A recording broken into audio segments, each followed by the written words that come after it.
Today on Energy Unleashed, the Midlife Reset podcast, we hear from a powerful guest who survived a violent prison fight that took place right before her eyes. And this trauma left her battling intense PTSD, anxiety, emotional isolation for years after, and until she experienced this spiritual awakening that changed everything. Now she's here with us sharing her story, the healing journey that followed, using her voice. She's now an author, has a book to spread awareness about the deep impact trauma can have on mental health. So if you or someone you love is navigating trauma, then this episode offers hope, tools, and truth. Let's get into it. Welcome, Nikki Everett. Thank you. Thanks for having me. Thank you for being here. You wanted to come on here to help others who are experiencing maybe a tough time, traumatic events, no matter what it is. It can be from small to major, but these events sometimes can trigger certain things in certain people. Sometimes they may not know what they're going through. My father, actually, being in the military, experienced PTSD from events that he witnessed overseas. And I, as a child, never really understood that until I started putting two and two together. And then he actually told me that this is what that was. Others experience things a little bit differently. You have such an intense story. And I listened to your book, very detailed as far as what people go through when they experience trauma. So take us back to that time that you experienced that event, and how did you get out of that? So you just kind of take us through that story. Sure, yeah. So I didn't know much about PTSD at the time. I was working in the prison system. I had been working in palliative care and mental health as well. So my career was always working alongside people around change and following their path. So I experienced 5 separate different violent events within a 2-year period, a short period, and they were quite significant. They were life-threatening, really. Wow.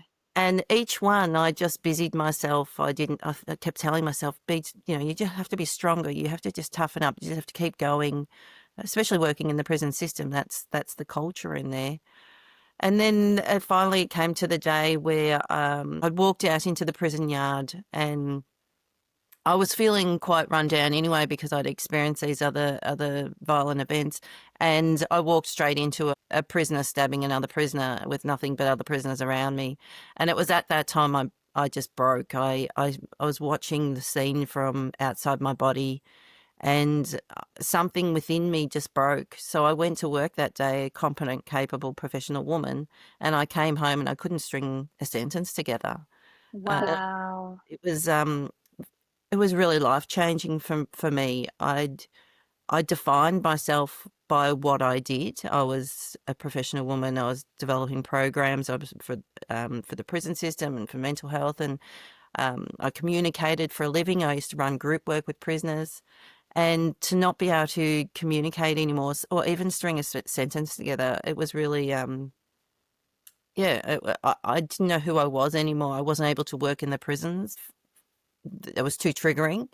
I'd lost my sense of safety. I'd lost my sense of self. So I didn't know who I was anymore.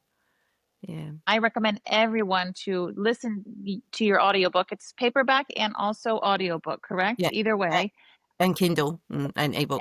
Okay, perfect. And then we will also drop that in our comments once we post this, as you do give a lot of details also as far as what you were experiencing even during the moment. I remember that you said you were kind of like still in shock when the other security around was trying to contain the situation. You were standing and like you said, you were kind of like out of your body, like hearing things in slow motion going around. So then when you went home that night, you went home just feeling shook. You have not been the same since then when you had went home. And the next morning you woke up, you were just feeling completely different. Is that how you felt? Yeah. So to go back a step, I did experience a prison riot. There was a mental health patient. She trapped me in her home. She was being violent.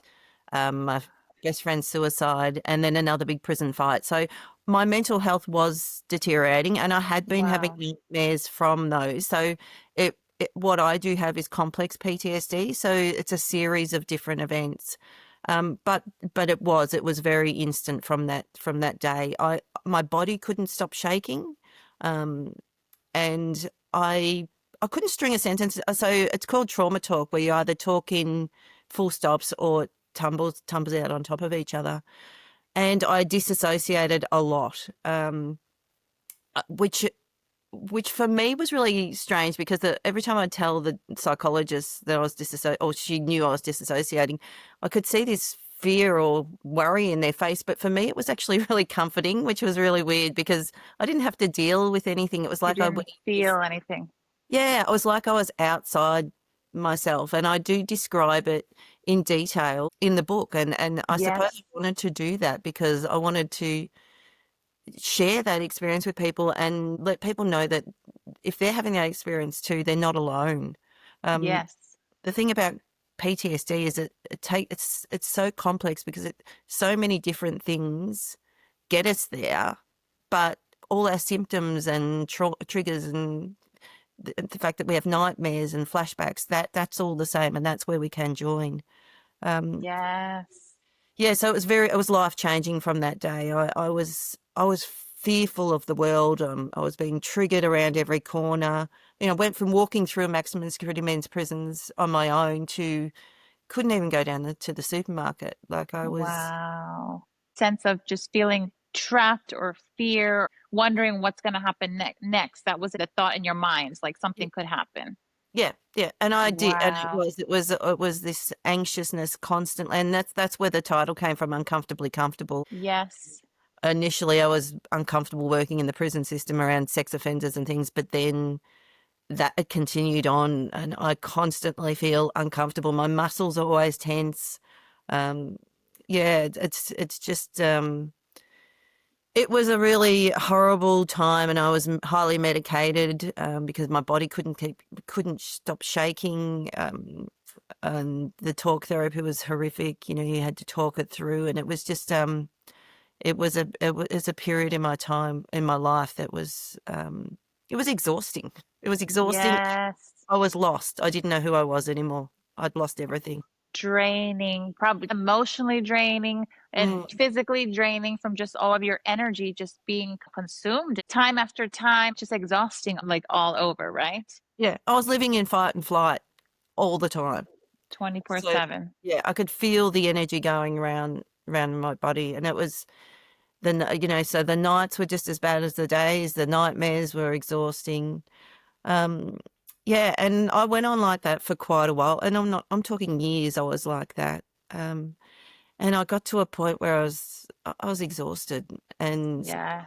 I needed to make a change. I needed to do something different other than what the Western medical um, system could provide me or support me with. Yeah. Right. And during that time when you were working, you had children at this time as well? Yeah, I've got yeah, three daughters. Yeah, and they were teenagers at the time. So So, still learning. wow. So they had to witness their mom just not feeling right and Mm. your breakdowns and everything as well. So, those who have kids, is it something that you recommend they should speak to their kids about? Yeah, I tried to explain it, but I didn't actually understand it myself. Mm-hmm. Um, and again, you know, they just wanted me to go back to being mum. They just wanted me to go back to being the confident, professional, loving mum I was. Corporate, yeah, yeah, Yeah, working woman, yeah. yeah, the mum that they used to look up to, the mum that they knew always had everything you know, had everything under control, and the mum that wasn't so fearful of life. That's who they wanted me to go back to, and that's who I wanted to go back to. I desperately wanted to go back to being her, but she no longer existed. Wow. There's so much from what you've learned, whether it's PTSD or just extreme intense anxiety or going through some problems. What is your advice to those people who may be experiencing this? Yeah. So for me, I got to a point where I was just exhausted and I just had enough. So I needed to. So I started trying alternative therapy. I looked at, you know, float therapy and meditation and new calm and all these different things. I tried um, the microdosing of magic mushrooms and Right. medical marijuana. I tried absolutely everything. And I got to a point where I just, all those things were helping, but I think what really helped one night was I had this horrific nightmare, and I got up in the middle of the night. My doctor she had been trying to get me to journal, and for me, I thought I just don't want to write. I don't even know how to, I don't even know what to write about. But after this nightmare, I got up and I started writing, and it just poured out of me. And Wow.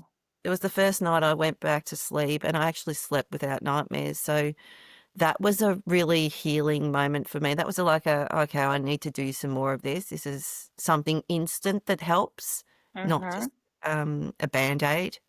And Wow.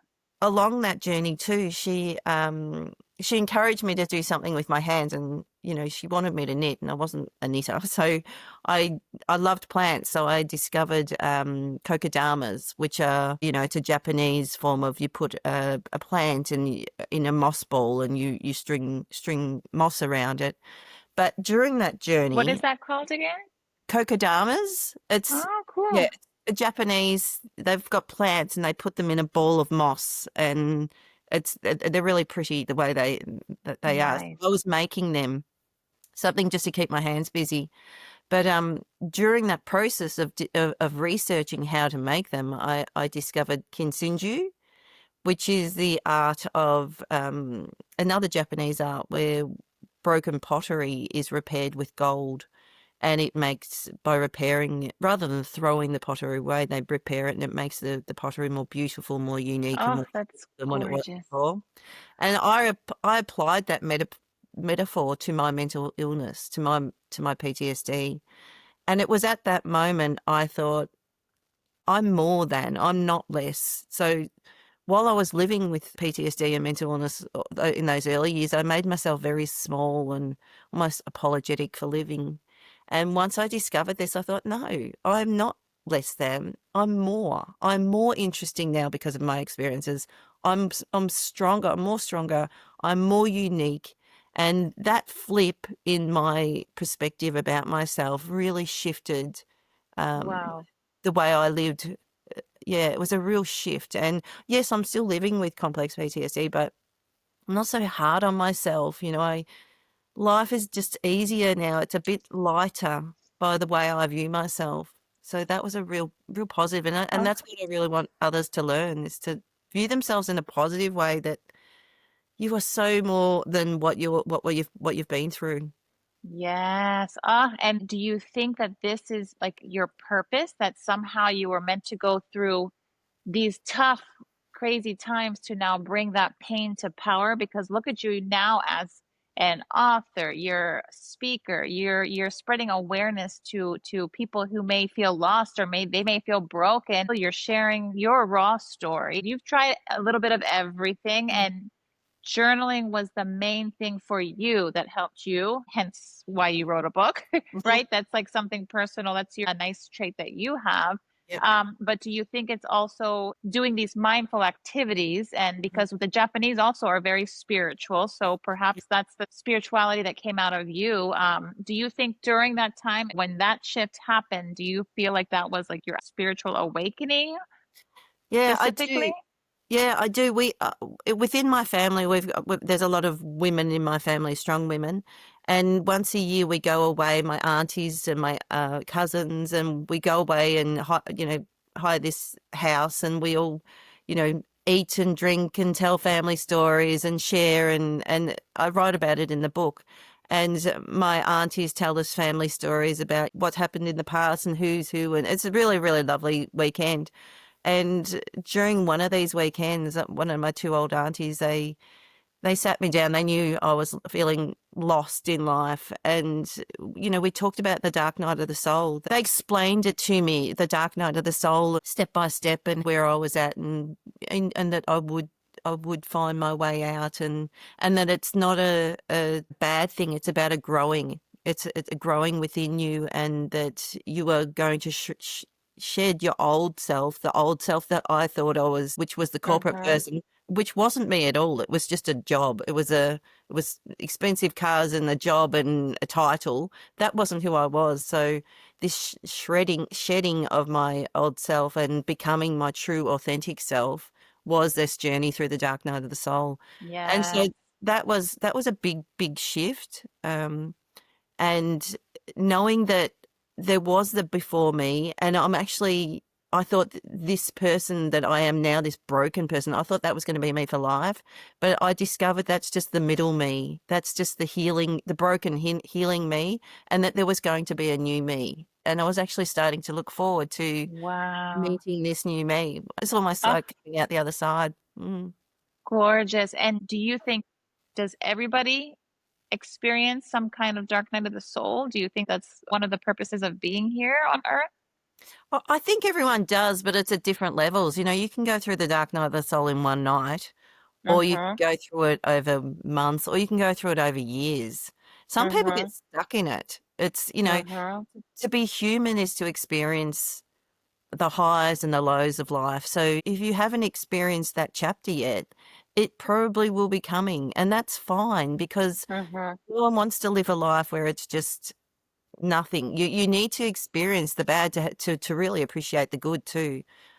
That's And I true. think, yeah, and I think we do get stuck in, especially in the way the world is at the moment, we get stuck in titles and how much money you've got and the type of car you want. Yes. And And that's some, like you mentioned in your book, that some people identify with that. And like that's the main purpose of life is just how high can you reach that title? And this is what you are. And that's all that life is, right? Like you're just, that's one of you, that's your identity. yeah, and I suppose that's why I was drawn to working in sectors like palliative care and mental health and prisons. Within all those three sectors, you are stripped of everything. You're stripped of your old self. You're stripped of your title and your money and everything. And I got Mm-hmm. to meet people in palliative care that they were losing their life. In mental health, you lose your mind. In prison, you lose your freedom. You lose everything. So during those Yeah. times, I got to meet people at their rawness. And it was actually, I could see the silver lining in it that they were stripped of who they thought they were until it happened Mm-hmm. to me. And then I was like, oh, can't see the silver lining anymore. But then I could see it later on. I could see how it was actually more, I needed to go through that. Mm. Wow. And for some that don't quite understand Dark Night of the Soul, can you put it in a very easy summary for what that could mean for those going through some tough times? You probably know more than me, but I only know from what my aunties talked about. Mm-hmm. It just strips you back to, your real self, your raw self. You go through a real life-changing event. You're living a normal life, you go through a life-changing event and you're stripped back and you just go into this really dark place and you can't see a way out, and then all of a sudden you start to see a way out and you Mm-hmm. start seeing the light and then you come out Yep. you go through a real transition. You go through a shedding of yourself, and you come out a different person. Come out a different. 100%. Mm, Absolutely. And that's something that I also learned too. Sometimes someone goes through something insane one time, or sometimes it's multiple events that just keep happening. mm, But there's some kind of hope when you know that once you hit rock bottom, the mm. only way to go is up. So Yeah, you know it's going to get better. yeah. It's just a terrifying time when you're stuck in it. And so, what can you give to someone who's experiencing, say, that right now? Mm. What could you tell them as far as giving them some little glimpse of hope if they're in this kind of whirlwind of just not knowing, like, why does this thing keep happening to me? Yeah. Well, I did. I went through the body, mind, and soul. So I had to find out what was going on in my brain. And that's why the journaling and writing the book. And the body, I needed to figure out what was happening, why I was shaking. But then the soul, too, I needed to find meaning in Uh-huh. what was happening and apply my own unique meaning. It doesn't have to make sense to anyone else. But as long as it makes sense to you and that you can get to a place where, okay, this happened and maybe this happened because of this, or if you can find some meaning in even the darkest things that happen to you, it brings some sort of peace. It brings meaning to trauma. You can then find the gifts in trauma. Resilience, right? Like strength. Many of us are way stronger than we ever thought we could be. Yeah. And look at you here flourishing in life after something so traumatic, witnessing time after time again, a mother trying to hold the fort down for your children. And you're here, first of all, courageous to even speak about this, about your own personal story. And it's powerful. And Mm. even if it's for one person to just have some little glimpse of hope, it's amazing. Yeah, yeah. And your life is worth it. You're worth it. You get one go at this, and this is it.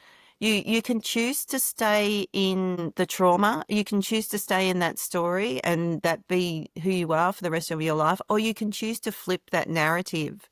And yes, what happened to you has happened, and you can't unchange that, but Uh-huh. you can change that narrative. You aren't the victim. You're not the survivor. You're actually thriving. That happened to you, and you can find the good in that.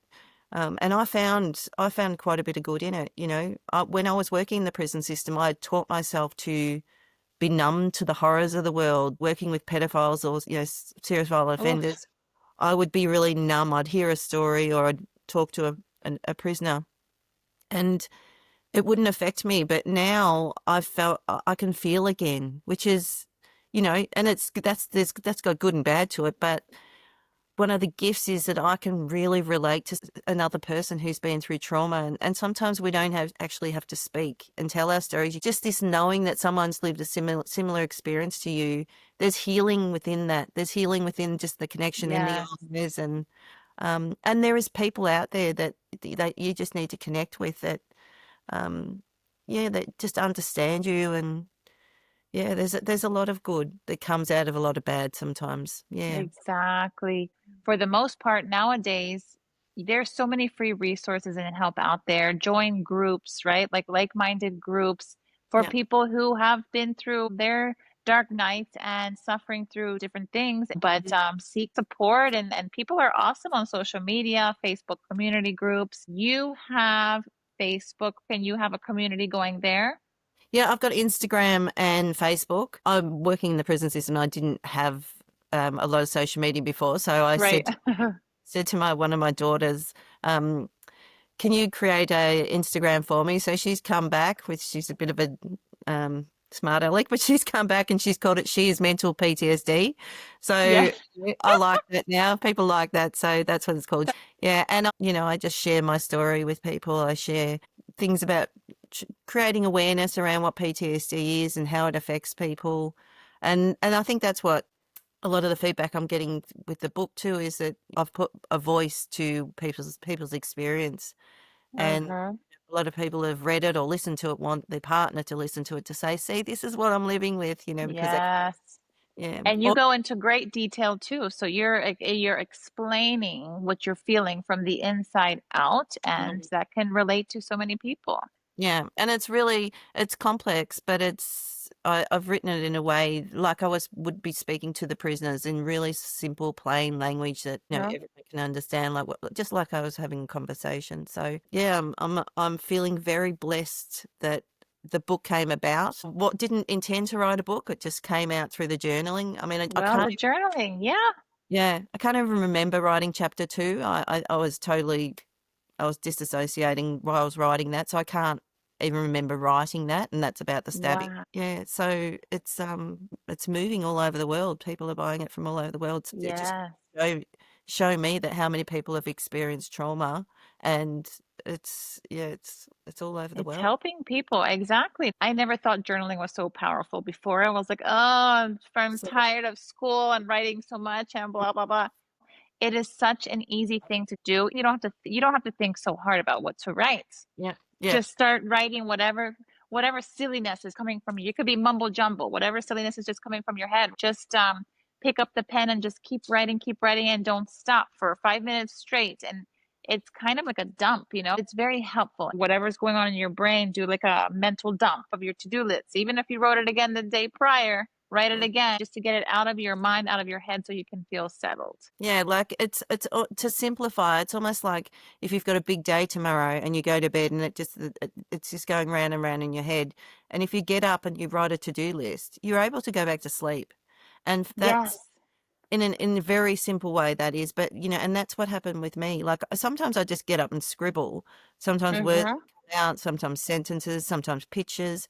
But it was like it took all this crap that was in my head and put it on the paper, and it was like a release. And I kid you not, I don't like writing. Like I'm a Yes. horrific speller. So, when it came time, you have to write. You can't do it on the computer. You actually have to write something about Yes. in the hand, and Yes. it's engaging in the rational side, not rather than the emotional side. And it's, yeah.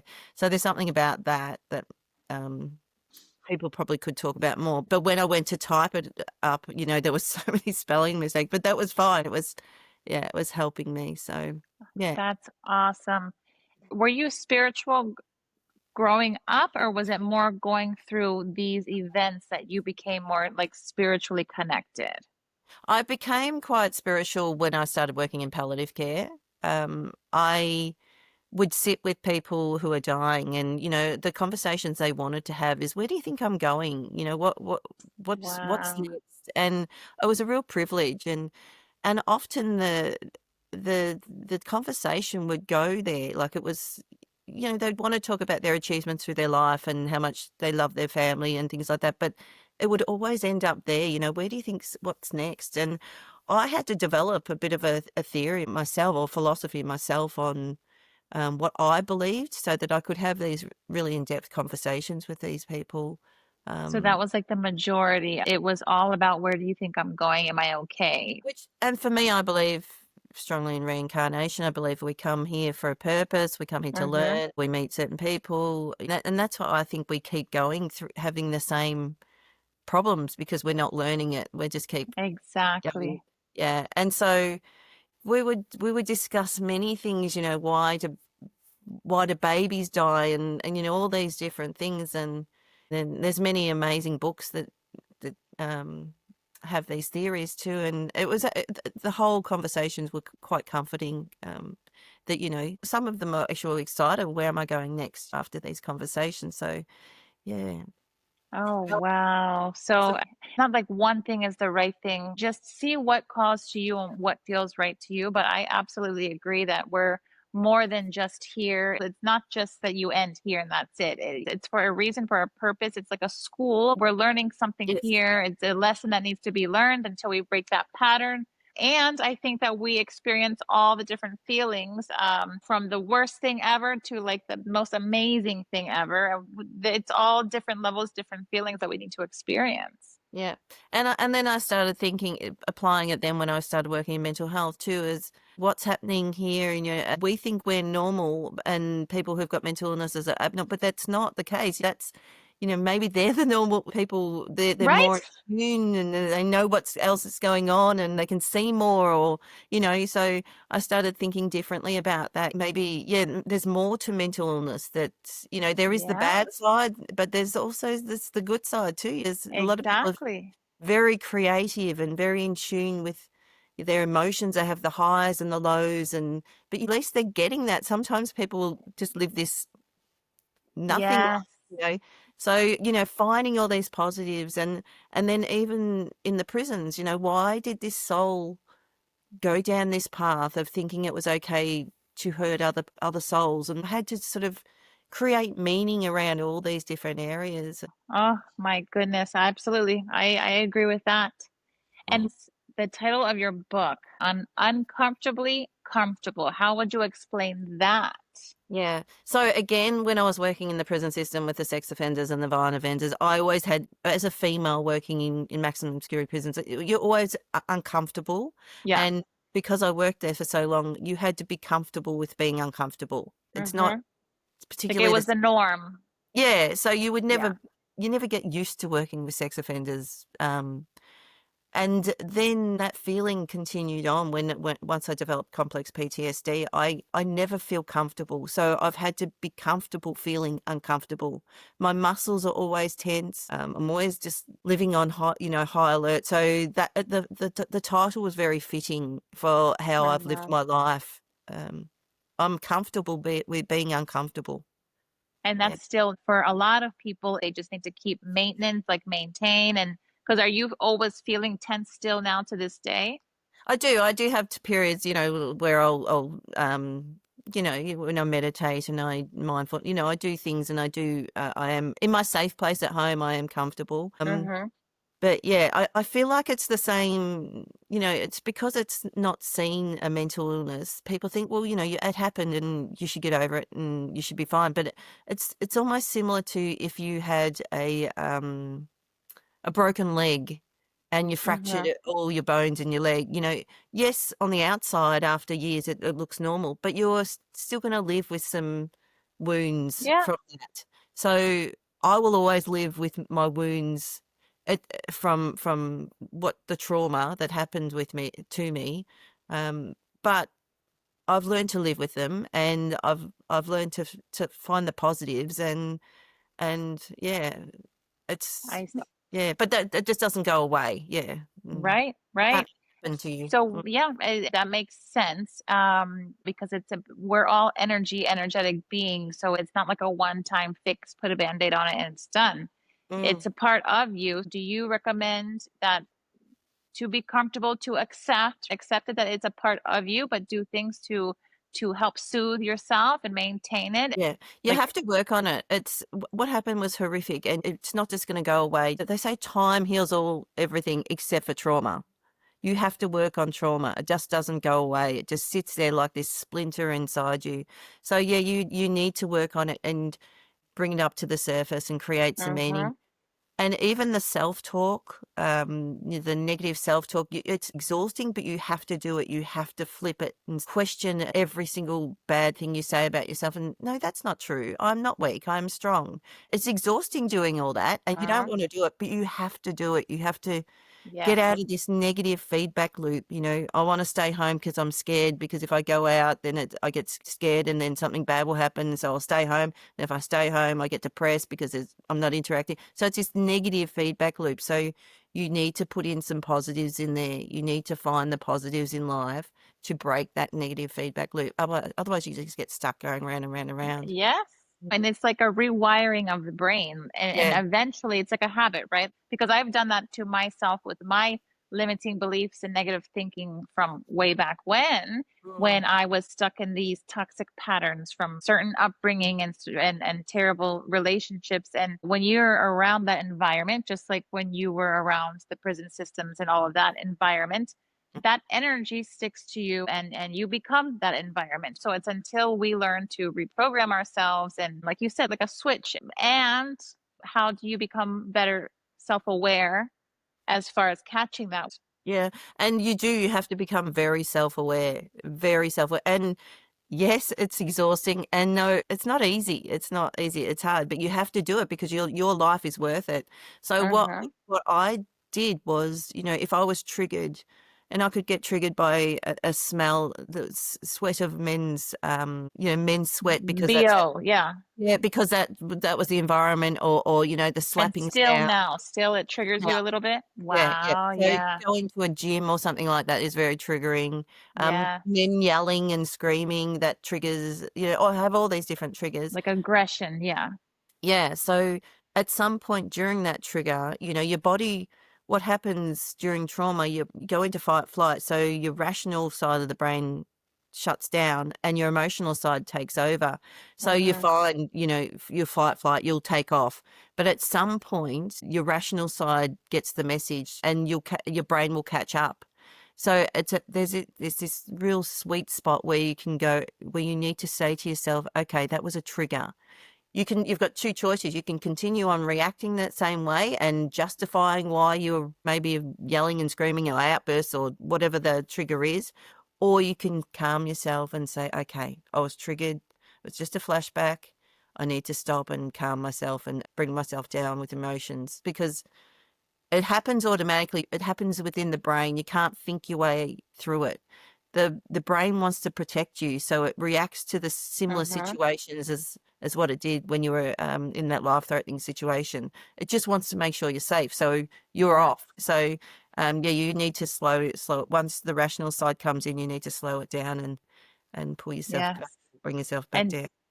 don't dismiss it, accept it, address Yeah. it, and let it pass through. And you're experiencing these triggers still, but it's not as intense as it used to be because you're doing this constant maintenance, right? Yeah, yeah, yeah. So I've learned to live with it. I've learned to bring myself back a lot quicker. You know, in the past, if I would react to a trigger, I would continue on with that. I'd be embarrassed. I'd hide the fact that I had PTSD. So I'd justify I was acting this way and it would just make it worse. Whereas now I'd be able to, okay, that was a trigger. That was, oh, it was Mm-hmm. a flashback. Now I just need to bring myself back, ground myself. So you have the self-awareness now. You learn this through therapy, finding a therapist that you connect with. You can work through it. Life won't be as resistant, as hard moving forward. Yeah. And another thing I did was I would trace back the trick because I've got complex PTSD. A lot of different triggers don't make sense to me. I can get triggered about different things. So I would afterwards, when I was in a safe place, I would trace that trigger back to find out where it came from.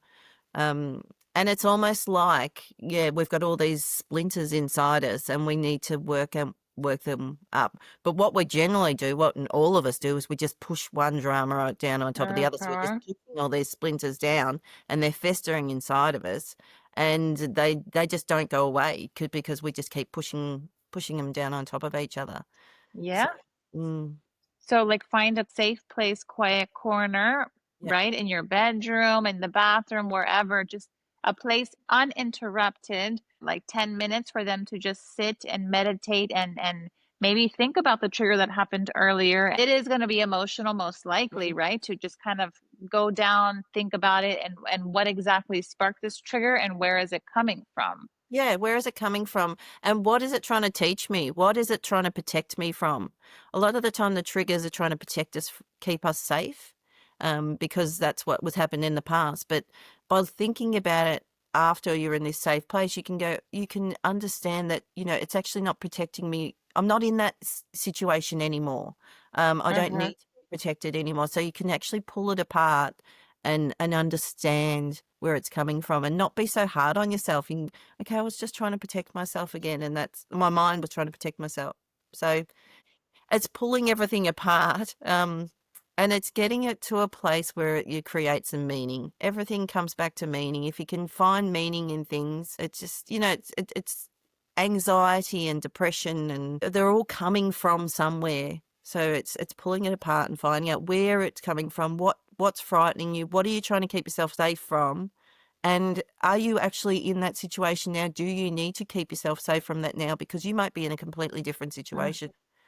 So, yeah. Yes, yes, yes. The positive of that, what did we learn from the situation? And we're way stronger than we ever were. We're Mhm. more beautiful. We are healing. We're an angel for others that maybe are going through the same thing right now, or someone who's going to eventually go through something that they may not know. But seeing a message like this and having that comfort and love and support from someone who's already been through this can be life changing.